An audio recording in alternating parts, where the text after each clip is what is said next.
기도합니다. 하나님 아버지, 우리의 죄를 속죄하시려 이 땅에 오신 우리 주 예수님을 찬양합니다. 오늘도 우리에게 은혜를 허락하여 주시어서 믿음으로 하루를 시작할 수 있는 큰 능력을 더하여 주옵소서. 은혜 주실 걸 믿사옵고 예수님의 이름으로 기도드립니다. 아멘. 하나님 말씀 출애굽기 3장 8절입니다. 내가 내려가서 그들을 애굽인의 손에서 건져내고 그들을 그 땅에서 인도하여 아름답고 광대한 땅, 젖과 꿀이 흐르는 땅, 곧 가나안 족속, 헷 족속, 아모리 족속, 브리스 족속, 휴이 족속, 여부스 족속의 지방에 데려가려 하노라. 우리는 계속 성육신 시리즈를 하고 있습니다. 여러분이 집중해야 할 단어 세 단어 있지요. 내려가서, 건져내고 데려가려 하노라. 이 세 가지 단어를 기억하시면 말씀을 듣는데 이해가 되실 거라 생각이 듭니다.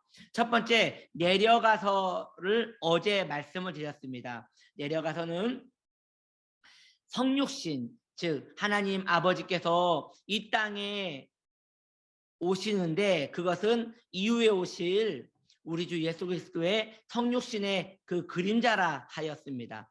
이것에 대한 설명을 어제 말씀드렸고요. 오늘은 건져내고 이 부분을 말씀드리려고 하는데 바로 성육신의 목적에 대하여 오늘은 말씀을 드리려 합니다. 오늘 본문에서 하나님께서는 이스라엘 백성들을 건져내시겠다고 말씀하십니다. 이스라엘 백성들이 지금 애굽에 붙잡혀 노예로 살고 있으니 구원하시겠다는 약속이신 것이지요. 성육신의 목적도 이와 동일합니다. 인간은 죄 때문에 죄의 노예가 되었습니다. 벗어나고 싶어도 벗어날 수 없는 애굽의 노예와 같이 인간은 죄로 말미암아 죄의 노예로 벗어날 수 없는 운명에 처하여진 것이지요. 우리 주 예수님께서는 이 땅에 인간으로 오신 이유는, 우리 주 예수님께서 이 땅에 인간으로 성육신하여 오신 이유는 인간을 바로 죄에서 건져내시기 위함입니다. 죄의 싹은 뭐지요? 그렇습니다. 죄의 싹은 사망입니다. 사람은 태어나서 단 한 번 죽습니다. 죄의 문제를 해결하지 못해도 모든 사람은 수명대로 살고 죽습니다. 그럼 이상한 거 아닙니까?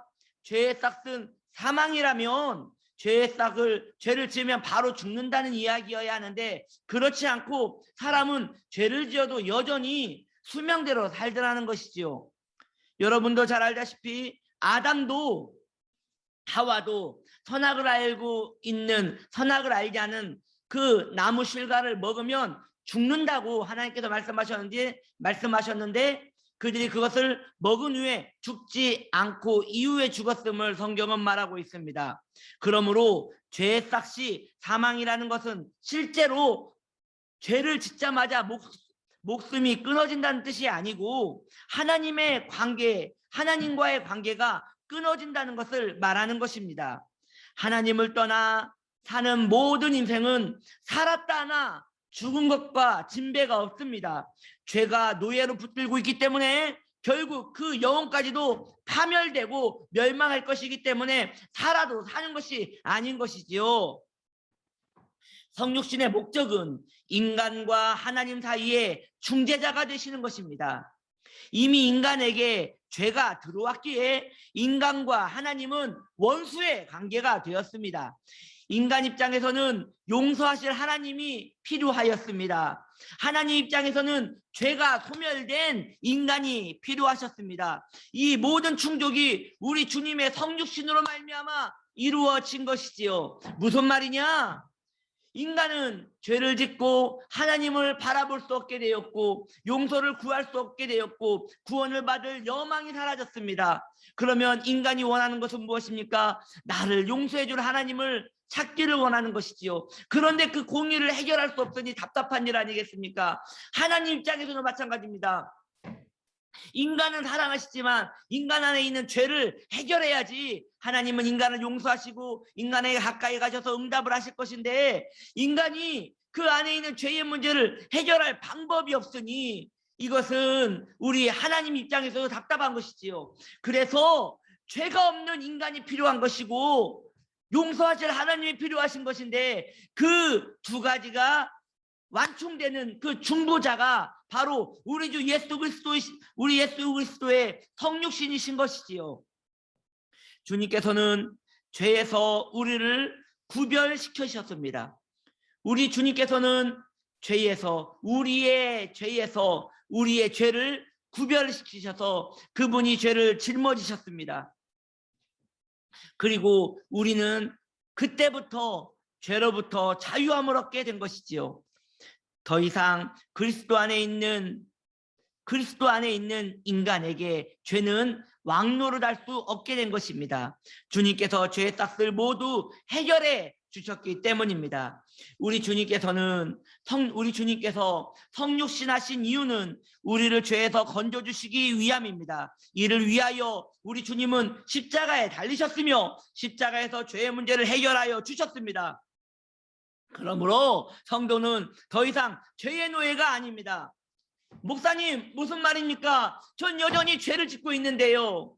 전 여전히 죄의 문제로 고민하고 있는데요. 무슨 죄의 노예가 아니란 말입니까? 라고 생각하시는 성도님들이 계실 거라 생각이 듭니다. 아닙니다. 우리는 죄를 짓더라도 죄의 노예가 아닙니다. 성도님들 믿으셔야 합니다. 우리의 죄는 우리 주 예수 그리스도로 말미암아 해결이 되었습니다. 그러므로 우리는 점점 성화되어져 가고 있고 죄의 생명은 우리에게 이어져 있지 않습니다. 끊어졌습니다. 사랑하는 성도님들이요, 나무가 뿌리가 잘려버리면 그 나무는 살았다나 죽은 것입니다. 우리 안에 있는 죄가 그런 것입니다. 여전히 우리는 죄를 사랑하고 여전히 우리는 죄의 문제로 고통받고 있지만 죄는 줄기가 잘려진 것입니다. 우리가 예수 그리스도와 연결되어 있기 때문에 그 생명이 예수 그리스도와 연결되어 있기 때문에 그 생명으로 말미암아 우리는 죄의 문제에서 끊어진 것입니다.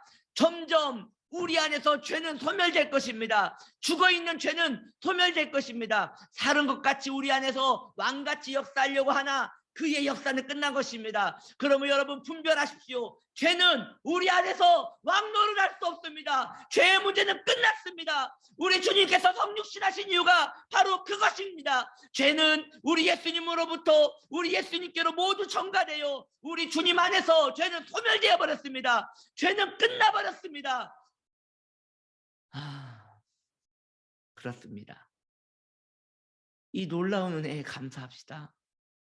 하나님 너무 감사합니다라고 우리 고백하는 이 새벽 때였으면 좋겠습니다. 우리 주님께서 우리를 위하여 죽으심으로 우리는 더 이상 죄의 노예가 되지 않습니다. 죄에서 건짐을 받았습니다. 이제 의롭게 살 수 있으며 하나님의 영광을 위하여 살 수 있습니다. 저는 그렇게 못 살고 있는데요. 아니요. 당신은 점점 그렇게 살 것입니다. 두고 보십시오. 점점 거룩하게 될 것입니다. 점점 의롭게 될 것입니다. 왜냐하면 당신은, 성도님은 죄에게 접붙여져 있는 것이 아니라 우리 주 예수님께 접붙여져 있기 때문입니다. 그러므로 죄가 이기지 않고 예수님의 의가 이길 것입니다. 주님 모든 영광을 홀로 받으시옵소서. 영원히 찬양받으실 성육신하신 주님, 그 주님을 찬양하시기 바랍니다. 말씀을 정리합니다. 성육신의 목적이 무엇입니까?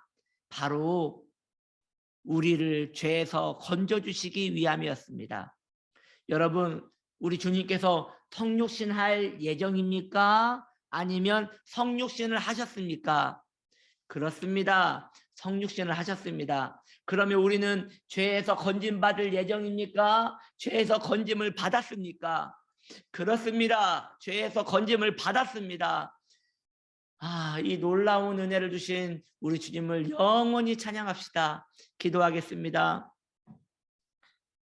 이 땅에 인간으로 오신 예수님, 우리 주님께서 오신 이유는 죄의 문제를 해결하시기 위함이었습니다. 주님 감사합니다. 우리의 죄의 문제를 해결해 주셔서 감사합니다. 주님, 우리는 이제 주님과 연결되어 있으므로 더 의로워지고 더 경건하여지고 더 천국 백성이 되고 더 축복을 받을 것입니다. 주님, 그렇게 우리를 불러주시고 그렇게 살 수 있는 운명을 주셔서 감사합니다. 영광을 홀로 받아 주옵소서. 감사드리며 예수님의 이름으로 기도드립니다. 아멘.